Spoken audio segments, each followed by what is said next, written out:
Hello friends आज এই choco নতুন একটা ভিডিও লৈ আজি আপোনালোকক দেখাম বাঁহ আৰু কাঠেৰে কেনেকৈ ঘৰ বনাব পাৰি বাঁহবোৰ কেনেকৈ লগাব লাগে কেনেকৈ তাৰ ওপৰত প্লাষ্টাৰ কৰিব লাগে ডিটেইলছ এইটো ভিডিঅ'ত আছে আৰু এই ভিডিঅ'টোত মেজাৰমেণ্ট কিমান ঘৰটোৰ কিমান খৰচ গৈ আছে গোটেই এই ভিডিঅ'টোত আমি আলোচনা কৰিম তো বলক ভিডিঅ'টো আৰম্ভ কৰোঁ তো ভিডিঅ'টো আৰম্ভ কৰাৰ আগত আপোনালোকক ৰিকুৱেষ্ট কৰিছোঁ যোনে মোৰ চেনেলটো ছাবস্ক্ৰাইব কৰা নাই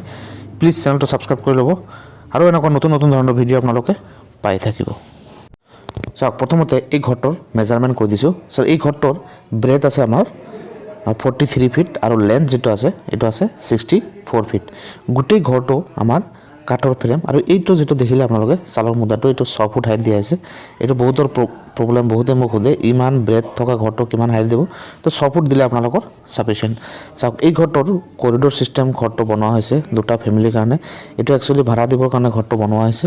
এটা কমাৰ্শিয়াল প্লেছত ঘৰটো কম খৰচত বনাবলৈ এনেকৈ ঘৰটো বনোৱা হৈছে দুটা সেটত এটো ৰুম আছে ইয়াত 6টা ৰুম আছে টোটাল 6টা ৰুম কিচেন লেট্ৰিন বাথৰুম সব এটাচ থাকিব ভিতৰত 6টা ৰুমৰ ভিতৰত এডজাস্ট কৰা হৈছে গোটেইখিনি চাওক এটো গোটেই দেখিছে কাঠৰ ফ্ৰেম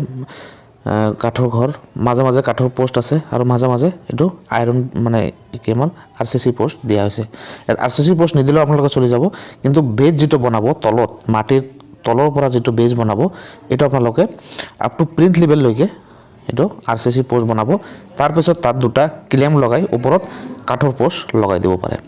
এনেকৈ যদি আপোনালোকে বনায় তো তলত মাটিৰ তলত কাঠটো বেয়া হৈ নাযায় ওপৰখিনি কাঠটো ভালে থাকিব এটো বহুত পুৰণা টেকনিক হয় এটো ঘৰত এনেকৈ বহুত পুৰণা আগৰ যুগত বনাইছিল তাৰ ভিতৰতে আমি ট্ৰাছ লগাই কিছুমান নতুন কিছুমান দিবলৈ ইয়াত চেষ্টা কৰা হৈছে তাক এটো বহুত আগৰ যুগত এনেকুৱা বনাইছিলে আজিলৈকে এটো ঘৰ চলিয়ে আছে এনেকুৱা বনিয়ে থাকে কিন্তু খৰচ কম হয় বহুত ধৰক 5 ইঞ্চি ওয়াল নহলে ইটা গাঁথনিতকৈ এটো কম হয় অলপ খৰচ কম হৈ যায় সেইকাৰণে আপোনালোকে এটো বনাব পাৰে চাওক ইয়াত আপোনালোকে ভাবিব পাৰে যে ওপৰত ট্ৰাছটো কেনেকৈ লগালে কাঠৰ লগত তা আমি ট্ৰাছ লগাবৰ কাৰণে ইয়াত কি কৰা হৈছে ওপৰত যেটো আপোনাৰ বিম থাকিব যেটো ওপৰত টাইমিং যেটো থাকিব এটো আমি এটো আইৰনৰ দিয়া হৈছে তাত ওয়েল্ডিং কৰি দিয়া হৈছে ওপৰত ট্ৰাছখিনি ৰাখিবৰ কাৰণে এইটো চাওক এটো বেৰটোৰ কথা টেকনিকটো চাওক এনেকৈ গোটেইখিনি বা একদম পাতল কৰি লৈ গোটেই বাহৰ টুকুৰাটো একদম পাতল কৰি ল'ব পাতল কৰি ল'লে বস্তুটো ভালকৈ বেন্ড কৰিব পাৰি আৰু ধুনীয়াকৈ এটো গাঁথনিটো কৰিব পাৰি এটো চাওক গোটেই টেকনিকটো ইফালে দি গোটেই এটো 3টা 4টা মাজত দিয়া হৈছে তাৰ পিছত লাহে এটা গাঁথনি কৰি দিয়া হৈছে গোটেই বেৰকেইটা এনেকৈ গাঁথনি কৰা হৈছে গোটেই ঘৰটোৰ বেৰকেইটা এনেকৈ গাঁথনি কৰা হৈছে আৰু তলত আপোনালোকে দুটা ফালত দুটা বাঁহ লগাই এনেকৈ ধুনীয়াকৈ বান্ধি দি তাত গজাল মাৰি দিব মানে যেটো 1 ইঞ্চি 1.5 ইঞ্চি গজাল যেটো থাকে তাত ধুনীয়াকৈ মাৰি দিব তেতিয়া বেৰটো আৰু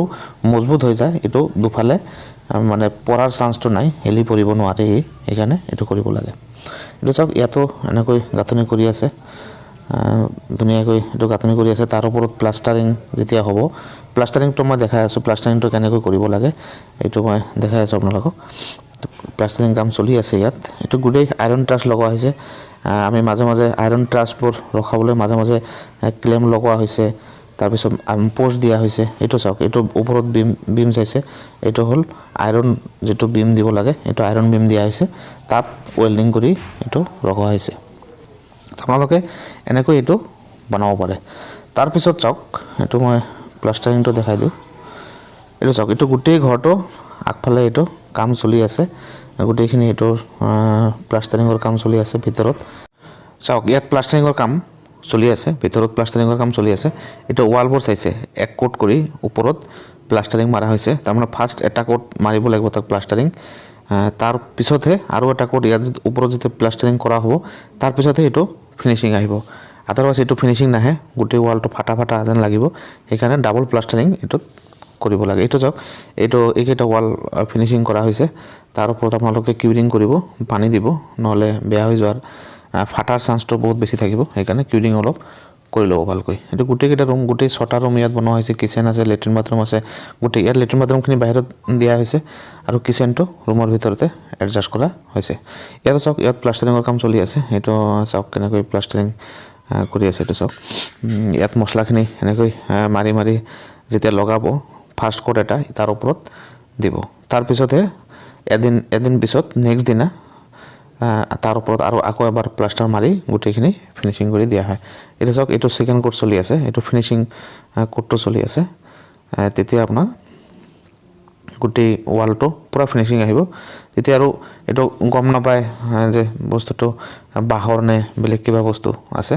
এইটো সেইকাৰণে এনেকৈ আপোনালোকে ধুনীয়াকৈ প্লাষ্টাৰিংটো কৰি ল'ব আৰু ভেণ্টিলেটৰ আৰু উইণ্ডো ড'ৰ যিমান আছে ভালকৈ লগাই ল'ব। গোটেই ঘৰটো ভাল দেখি, বহুত ধুনীয়া দেখি।